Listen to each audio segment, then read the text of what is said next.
રાજકોટમાં કાયદો અને વ્યવસ્થાની સ્થિતિ કથળી છે। ગઈકાલે રાત્રિ દરમિયાન નાના મહુવા રોડ મોકાજી સર્કલ પાસે કાકાને ભત્રીજા પર 4 રાઉન્ડ ફાયરિંગ થયું છે અને આ ઘટનામાં એક યુવકનું મોત નીપજ્યું છે। ત્યારે આ ઘટનાથી પોલીસ દોડતી થઈ છે। શું ખુલાસા કરી રહ્યા છે રાજકોટના એસીપી ભરત બસિયા, વિગતે વાત કરીએ। વૈષ્ણવજન તો તેને કહીએ જે પીડ પરાઈ જાનાને રે। દર્શક મિત્રો, નવજીવન ન્યૂઝમાં આપનું સ્વાગત છે। હું છું ફૈઝાન। રાજકોટમાં ફરી એકવાર કાયદો અને વ્યવસ્થાની સ્થિતિ પર મોટો પ્રશ્નાર્થ ઊભો થયો છે। ફાયરિંગના બનાવથી ખળબળાહટ મચી ગયો છે।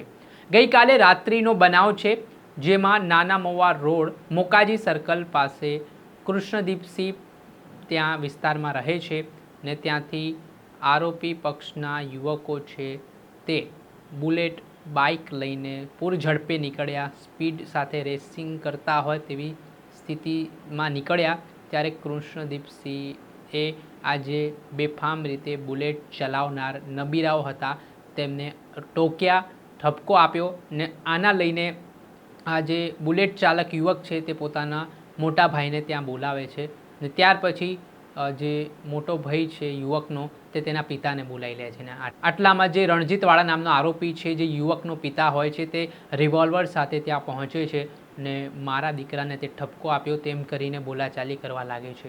આટલામાં કૃષ્ણદીપસિંહ અને તેમના કાકા છે તેઓ આ રણજીતવાળાને સમજાવવાનો પ્રયત્ન પણ કરે છે, પરંતુ એકાએક આરોપી ઉશ્કેરાઈ જાય છે ને તેની પાસે રહેલી બંદૂક વડે જે કાકા ભત્રીજા એટલે કે કૃષ્ણદીપસિંહ અને તેમના કાકા ઉપર ફાયરિંગો કરે છે અને અંદાજિત 4 રાઉન્ડ ફાયરિંગ કરવામાં આવ્યા અને આ ઘટનામાં કૃષ્ણદીપસિંહને ગોળી વાગતા ગંભીર ઇજાઓ પહોંચી હતી, જ્યાં તેમને તાત્કાલિક સારવાર માટે રાજકોટની સિવિલ હોસ્પિટલ ખસેડવામાં આવ્યો, જ્યાં ફરજ પરના તબીબે તેમને મૃત જાહેર કર્યા। આ ઘટનાના પગલે યુનિવર્સિટી પોલીસને જાણતા પોલીસની ટીમ ઘટના સ્થળે દોડી આવી હતી ને આ ઘટનાથી કૃષ્ણદીપસિંહના પરિવારમાં ઘેરા પ્રતિઘાત પડ્યા છે। ન્યાયની માંગ સાથે હાલ હૈયાપાટ રુદન પણ પરિવારજનોનું સામે આવી રહ્યું છે। આ મામલાને લઈને શું કહી રહ્યા છે રાજકોટના એસીપી ભરત બસિયા, તેમને સાંભળો।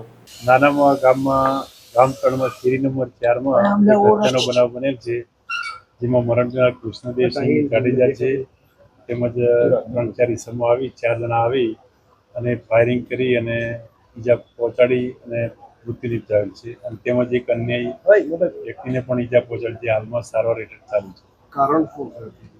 કારણ જે મરણ જનાર છે કૃષ્ણદેવસિંહ એ ચાલીને જતા હતા, ત્યાં કોઈ જે પેલા અજાણ્યા માણસો હતા જે એની સાથે કોઈ બોલાચાલી થઈ, માણસોને બોલાચાલી થઈ પછી એ વ્યક્તિઓ એમની જોડે એના પિતાજીને હથિયાર સાથે બોલાવી અને ફાયરિંગ કરી મૂકી નાખ્યા। કેટલા round firing sir? 4 round firing કરેલ છે। આરોપી કોણ કોણ છે? આરોપી જે હાલમાં શોધખોળ ચાલુ છે, સીસીટીવી બધી તપાસી અને લોકેશન આધારે ચાલુ છે। પ્રાથમિક નામો કયા આવેલા છે? પ્રાથમિકમાં હાલમાં કોઈ નામ આવેલું સાહેબ, રિવોલ્વર કાઢીને સીધા ફાયરિંગ કરવા માંડ્યા હતા? કઈ રીતે ફાયરિંગ જ કરેલું છે સીધી વાળી। હા, તું ફરિયાદ લેવાની અમારે કામ ચાલુ છે। સાહેબ, એમના ભાઈ પોલીસમાં રાજકોટ પોલીસમાં અને તો મરણ જનારના ભાઈ એ છે પોલીસમાં, યુનિવર્સિટી પોલીસ ટીમમાં છે।